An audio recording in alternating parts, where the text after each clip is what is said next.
दोस्तों, क्या आप भी बनारस यानी कि वाराणसी जाने का प्लान कर रहे हैं? अगर हाँ, तो ये वीडियो आपके लिए ही है। आज की इस वीडियो में मैं आपको वाराणसी से रिलेटेड कंप्लीट इन्फॉर्मेशन बताने वाला हूँ, जैसे कि आप यहाँ तक कैसे पहुँच सकते हैं, मॉर्निंग एंड इवनिंग में कौन से घाट की आरती आपको जरूर देखनी चाहिए, कौन कौन से प्लेसेस आप यहाँ पर विजिट कर सकते हैं, काशी विश्वनाथ दर्शन आप कैसे कर सकते हैं, कहाँ पर आपको स्टे करना चाहिए एंड और भी बहुत कुछ। मेरा नाम है Rajat and welcome to my channel. तो चलिए जल्दी से वीडियो को शुरू करते हैं। वीडियो स्टार्ट करने से पहले बस एक ही निवेदन है कि चैनल को अभी तक सब्सक्राइब नहीं किया है तो जल्दी से सब्सक्राइब कर लो मीनिंगफुल कंटेंट के लिए। सबसे पहले बात करते हैं कि आप वाराणसी तक कैसे पहुंच सकते हैं। वाराणसी में रेलवे स्टेशन और एयरपोर्ट दोनों बने हैं। अगर आप बाय ट्रेन आना चाहते हैं तो आपको इंडिया के काफी सारे बड़े शहरों से वाराणसी के लिए आपको डायरेक्ट ट्रेन मिल जाएंगी और रेलवे स्टेशन से आपको इजीली ऑटो मिल जाएगा मंदिर के पास जाने के लिए। यहाँ पर बनारस एंड वाराणसी दो डिफरेंट रेलवे स्टेशन है। आप यहाँ पर बाय फ्लाइट भी आ सकते हो। अगर आप बाय फ्लाइट आ रहे हो तो बड़े एयरपोर्ट से आपको वाराणसी की डायरेक्ट फ्लाइट्स मिल जाएंगी एंड एयरपोर्ट से भी आपको गडोलिया चौराहा के लिए डायरेक्ट ऑटो या फिर उसके पास तक के लिए कैब मिल जाएगी। इसके बाद बात करते हैं कि वाराणसी में आप कौन कौन से प्लेसेस विजिट कर सकते हैं। देखो, प्लेसेस बताने से पहले कुछ बेसिक आपको बता देता हूँ वाराणसी के बारे में। Varanasi one of the oldest city है एंड यहाँ की जो गलियां हैं वो काफी ज्यादा कंजस्टेड है। वाराणसी में गंगा नदी बहती है एंड यहाँ पर 84 से भी ज्यादा घाट प्रेजेंट है। तो अब आगे की जानकारी सही से सुनना, जिससे आपको कंप्लीट आइडिया हो जाएगा कि कैसे आपको वाराणसी घूमना है। फर्स्ट प्लेस जो आप वाराणसी में विजिट कर सकते हैं वो है अस्सी घाट। यहाँ का सबसे फेमस एक्सपीरियंस है सुबह ए बनारस, जो डेली मॉर्निंग में होता है। इसमें गंगा आरती, वैदिक चैंटिंग, क्लासिकल म्यूजिक और योगा सेशंस होते हैं। आप यहाँ पर सनराइज से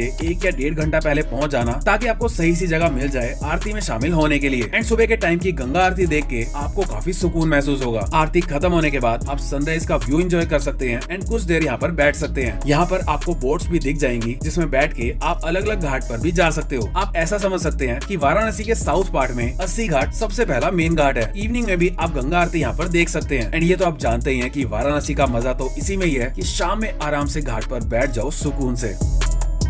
इसके बाद नेक्स्ट मेन घाट जो आप विजिट कर सकते हैं वो है दशाश्वमेध घाट। दशाश्वमेध घाट वाराणसी का सबसे फेमस और बिजिएस्ट घाट माना जाता है। ये घाट काशी विश्वनाथ टेम्पल के बिल्कुल पास लोकेटेड है, इसीलिए यहाँ पर हमेशा बहुत ज्यादा क्राउड रहता है। इस घाट की सबसे बड़ी हाईलाइट है यहाँ पर होने वाली इवनिंग आरती। मैं आपको सजेस्ट करूंगा कि यहाँ की इवनिंग आरती बिल्कुल भी मिस मत करना। आरती की टाइमिंग सनसेट के टाइम की ही होती है, तो समर्स एंड विंटर्स में थोड़ा टाइम डिफरेंस रहता है, लेकिन मान के चलो 6 या 6:30 के आसपास एग्जैक्टली आरती स्टार्ट हो जाती है। तो यहाँ की आरती सही से देखने के लिए लोग 4 बजे से भी पहले आकर यहाँ बने एरिया में बैठ जाते हैं ताकि एकदम पास से आरती को देख सके। यहाँ इवनिंग में अल्टीमेट क्राउड होता है। यहाँ की आरती देखने का एक ऑप्शन और होता है कि आप बोट में बैठकर भी आरती देख सकते हो, जिसके लिए आपको पे करने होंगे 200 रुपीज पर पर्सन छोटी बोट पर बैठने के लिए एंड 300 रुपीज पर पर्सन बड़ी बोट पर बैठने के। लेकिन ये सिर्फ बैठने के चार्जेस नहीं है, ये लोग बोट में आपको गंगा रिवर में घुमा कर भी लाते हैं, अलग अलग घाट दिखाते हैं एंड उन घाट की इंपोर्टेंस भी बताते हैं। तो आप ये टूर एक बार जरूर करना शाम में। बाकी बोटिंग एंड क्रूज से रिलेटेड ज्यादा इन्फॉर्मेशन आपको वीडियो में आगे बताऊंगा। दशाश्वमेध घाट के पास ही आप मणिकर्णिका घाट भी विजिट कर सकते हैं। मणिकर्णिका घाट वाराणसी का सबसे प्राचीन और पवित्र घाट माना जाता है। इसे मोक्ष भूमि भी कहा जाता है क्योंकि यहाँ अंतिम संस्कार लगातार 24 घंटे चलता रहता है। आप इस घाट को बोट टूर के दौरान भी देख सकते हैं। इसके बाद नेक्स्ट टेम्पल जो आप वाराणसी में विजिट कर सकते हैं वो है काल भैरव मंदिर। मान्यताओं के अनुसार अगर आपको वाराणसी में काशी विश्वनाथ के दर्शन करने हैं तो उससे पहले आपको काल भैरव के दर्शन करने होते हैं। काल भैरव मंदिर की दूरी काशी विश्वनाथ टेम्पल से लगभग 1.5 से 2 किलोमीटर है, जिसे आप पैदल वाराणसी की पतली पतली गलियों के थ्रू कवर कर सकते हैं। एंड सीरियसली ये one of the best part रहने वाला है आपकी वाराणसी ट्रिप का, क्योंकि जब आप इन पतली पतली गलियों से जाओगे तो आप वाराणसी का रियल कल्चर एक्सपीरियंस कर पाओगे। काल भैरव मंदिर में दर्शन करने के लिए आपको लाइन में खड़े होना पड़ेगा एंड कुछ देर के बाद आप दर्शन कर पाओगे। लाइन भी इन्हीं गलियों में ही होगी एंड वहाँ काफी सारी शॉप्स बनी है जहाँ से आप प्रसाद ले सकते हो एंड अपने शूज या फिर स्लीपर्स वहीं पर रख सकते हो। दर्शन में आपको 2 घंटे भी लग सकते हैं एंड हाँ, फोटोग्राफी अंदर अलाउड नहीं है। यहाँ की टाइमिंग्स है सुबह 5 बजे से दोपहर के 1:30 बजे तक, देन शाम के 4:30 बजे से रात के 9:30 बजे तक। काल भैरव के दर्शन करने के बाद आप विजिट कर सकते हैं Kashi Vishwanath temple and Vishwanath corridor.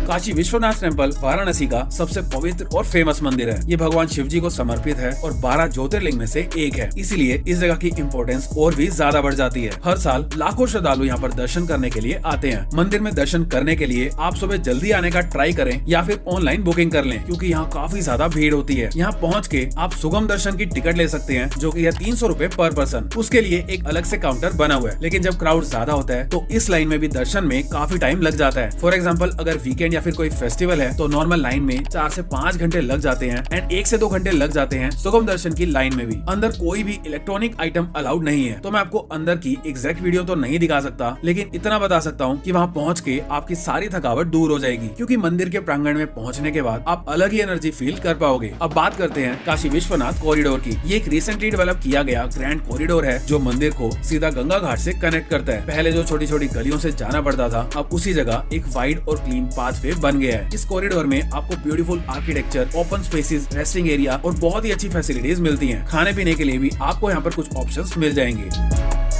यहाँ से आप डायरेक्टली गंगा जी के दर्शन कर सकते हो एंड वहाँ पर कुछ देर आराम से बैठ सकते हो। मंदिर में लॉकर फैसिलिटी अवेलेबल है, तो आप लॉकर में छोटा सामान एंड इलेक्ट्रॉनिक आइटम सबमिट कर सकते हो, या फिर मंदिर के बाहर भी प्रसाद की शॉप्स में लॉकर बने हैं, आप वहाँ भी सबमिट कर सकते हो। अगर आप वहाँ पर सबमिट कर रहे हो तो आपको प्रसाद लेना ही पड़ता है। आपके लिए मेरे पास एक प्रो टिप है कि आप गेट नंबर 4 से एंटर करना, वहाँ से दर्शन थोड़ा जल्दी हो जाएंगे। विश्वनाथ कॉरिडोर से ही आप जा सकते हैं पशुपतिनाथ टेम्पल, जो की बिल्कुल वैसा बना हुआ है जैसा नेपाल में बना है, एकदम वुडन स्टाइल में। वहाँ से भी आपको गंगा का व्यू नजर आएगा। इसके बाद नेक्स्ट एक्टिविटी जो आप कर सकते हैं वो है बोटिंग। देखो, वाराणसी गंगा के किनारे पर है, यहाँ पर आपको बोट के मल्टीपल ऑप्शंस मिल जाते हैं एंड आप यहाँ पर क्रूज राइड भी ले सकते हो, जो आपको सभी के सभी घाट दिखाते हैं। वाराणसी में आपको मेनली 3 पॉपुलर क्रूज ऑप्शंस मिलते हैं, अलकनंदा क्रूज, भागीरथी क्रूज और तीसरा है विवेकानंदा क्रूज। सबसे पहले बात करते हैं अलकनंदा क्रूज की, जिसमें मैंने मॉर्निंग स्लॉट में ट्रेवल किया था। अलकनंदा क्रूज सबसे प्रीमियम एंड लग्जरी क्रूज है। इसमें आपको AC seating, glass windows, live commentary और प्रॉपर सीटिंग अरेंजमेंट मिलते हैं। इसका मॉर्निंग और इवनिंग दोनों टूर अवेलेबल होते हैं। अगर आप कंफर्टेबल और क्लासी एक्सपीरियंस चाहते हो तो ये बेस्ट ऑप्शन है। इसकी बुकिंग एडवांस में ही करनी पड़ती है, जनरली ये बुक रहता है। अगर आप 1-2 दिन बाद का देख रहे हैं तो इसमें अपर डेक भी होता है, जहाँ खड़े रहकर प्रॉपर व्यू एंजॉय कर सकते हो एंड हर घाट की कहानी को समझ सकते हो। मुझे सच में इसका एक्सपीरियंस अच्छा लगा। इवनिंग का मुझे स्लॉट नहीं मिल पाया तो मैंने मॉर्निंग स्लॉट में ही बुक किया। इसकी कॉस्टिंग थी 1000 रुपीज पर पर्सन। दूसरा है भागीरथी क्रूज। ये अलकनंदा से थोड़ा बजट फ्रेंडली ऑप्शन है। इसमें भी आपको बेसिक फैसिलिटीज मिल जाती हैं और गंगा के घाट्स का अच्छा व्यू मिलता है। तीसरा है विवेकानंदा क्रूज। इस क्रूज की कैपेसिटी थोड़ी ज्यादा होती है एंड ये भी एक अच्छा ऑप्शन है, स्पेशली इवनिंग राइड के लिए। तो इन तीनों में से आपको कोई भी क्रूज मिले तो आप बुक कर सकते हैं, आपका एक्सपीरियंस अच्छा ही रहेगा। इन तीनों क्रूज का मेन हाईलाइट है गंगा के घाट्स का पैनोरामिक व्यू और इवनिंग आरती को एक अलग एंगल से दिखाना। ये जो क्रूज है, इसको बुक करने की वेबसाइट आपको डिस्क्रिप्शन बॉक्स में मिल जाएगी एंड ये क्रूज आपको बोर्ड करने होते हैं रविदास घाट से। जो नॉर्मल बोट है उसके बारे में भी मैं आपको बता देता हूँ। देखो, सिटी के अंदर काफी क्राउड होता है, इसीलिए अगर आपको 80 घाट से नमो घाट या फिर किसी एक घाट से दूसरे घाट पर जाना है तो आप बोट से भी जा सकते हो। कॉस्टिंग रहती है 100 रुपीज पर पर्सन। हर घाट पर आपको ये फैसिलिटी नहीं मिलेगी, लेकिन कुछ मेन घाट्स पर आपको ये फैसिलिटी मिल जाएगी। जनरली लोग बोट टूर दशाश्वमेध घाट से लेते हैं, जिसमें वो आरती भी देख लेते हैं एंड उसके बाद पूरा टूर भी कर लेते हैं। तो मैं भी आपको यही सजेस्ट करूंगा। इसके बाद नेक्स्ट मेन घाट जो आप वाराणसी में विजिट कर सकते हैं वो है नमो घाट। नमो घाट वाराणसी का एक नया और मॉडर्न डेवलप्ड घाट है, जो अपनी क्लीनिनेस और इंफ्रास्ट्रक्चर के लिए काफी पॉपुलर है। ये घाट का आपको दूर से देखकर पता चल जाएगा कि ये नमो घाट है, क्योंकि आपको यहाँ ये बड़ा सा स्ट्रक्चर देखने को मिलता है। ये घाट ट्रेडिशनल बनारस के घाट से थोड़ा डिफरेंट फील देता है, क्योंकि यहाँ पर wide walking paths, sitting areas, greenery और प्रॉपर लाइटिंग काफी अच्छी तरह से डेवलप की गई है।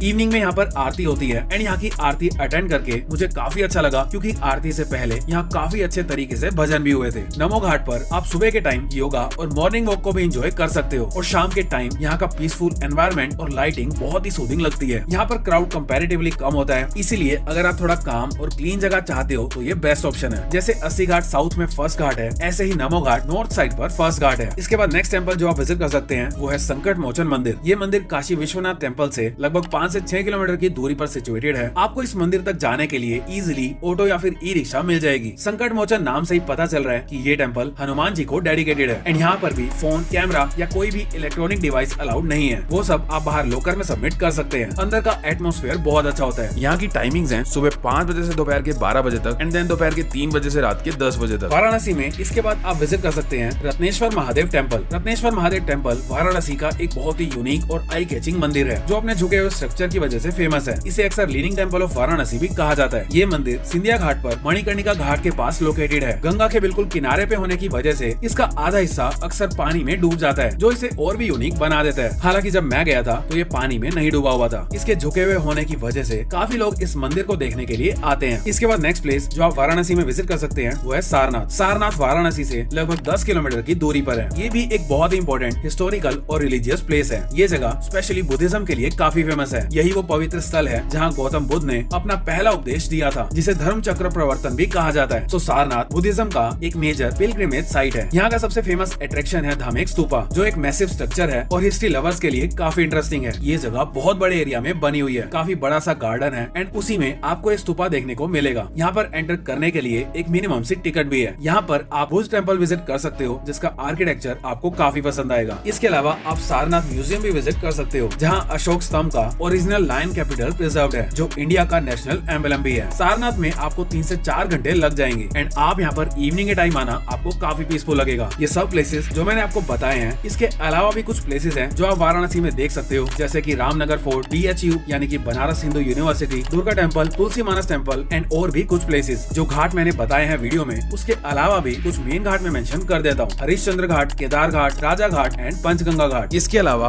आप काशी विश्वनाथ टेम्पल के आसपास फूड ऑप्शंस भी ट्राई कर सकते हो, जैसे कि काशी चाट भंडार। ये बहुत ही ज्यादा फेमस शॉप है यहाँ की। आप में से काफी लोग मुझसे पूछते हैं कि मैं वीडियो कैसे शूट करता हूँ। उसके लिए मैं यूज करता हूँ iPhone 16 Pro एंड GoPro, जिसे आप आसानी से फ्लिपकार्ट से बाय कर सकते हैं। अब बात करते हैं कि आपको वाराणसी में कहाँ पर स्टे करना चाहिए। देखो, अगर आप पहली बार वाराणसी आ रहे हो और आपको यहाँ की रियल वाइब एक्सपीरियंस करनी है, तो आपको दशाश्वमेध घाट या काशी विश्वनाथ टेम्पल के पास स्टे करना चाहिए। यहाँ रहने का सबसे बड़ा फायदा है कि आप वॉकिंग डिस्टेंस पर ही गंगा आरती, घाट्स और मेन मार्केट सब एक्सप्लोर कर सकते हो। लेकिन यहाँ पर क्राउड थोड़ा ज्यादा रहता है। अगर आपको थोड़ा पीसफुल और रिलैक्स एनवायरनमेंट चाहिए, तो आप 80 घाट के पास स्टे कर सकते हो। यहाँ आपको कैफेज, मॉर्निंग आरती और एक चिल्ड वाइब मिल जाएगी, जो काफी लोगों को पसंद आती है। होटल एंड हॉस्टल्स दोनों ही ऑप्शंस में से आप कोई भी ऑप्शन पिक कर सकते हो। एक बात मैं आपको और बताना चाहूंगा कि आप यहाँ पर ऑटो या फिर टैक्सी में ज्यादा नहीं घूम पाओगे, क्योंकि क्राउड काफी ज्यादा रहता है और जो सड़कें हैं वो मैक्सिमम कंजस्टेड है। रैपिडो एंड उबर जैसी ऐप से आप बाइक बुक कर सकते हैं, वो सबसे बेस्ट ऑप्शन रहेगा। अगर आपको कोई भी डाउट है तो आप मुझे कमेंट करके बता सकते हैं एंड कमेंट करके ये भी जरूर बताना कि आप कब वाराणसी जाने वाले हैं। दोस्तों, वीडियो में इतना ही। वीडियो इन्फॉर्मेटिव लगी हो तो वीडियो को लाइक करके चैनल को सब्सक्राइब जरूर कर देना, ताकि ऐसी ही और इन्फॉर्मेटिव वीडियोस में आप तक पहुंचा सकूं। मिलते हैं नेक्स्ट वीडियो में। जय हिंद।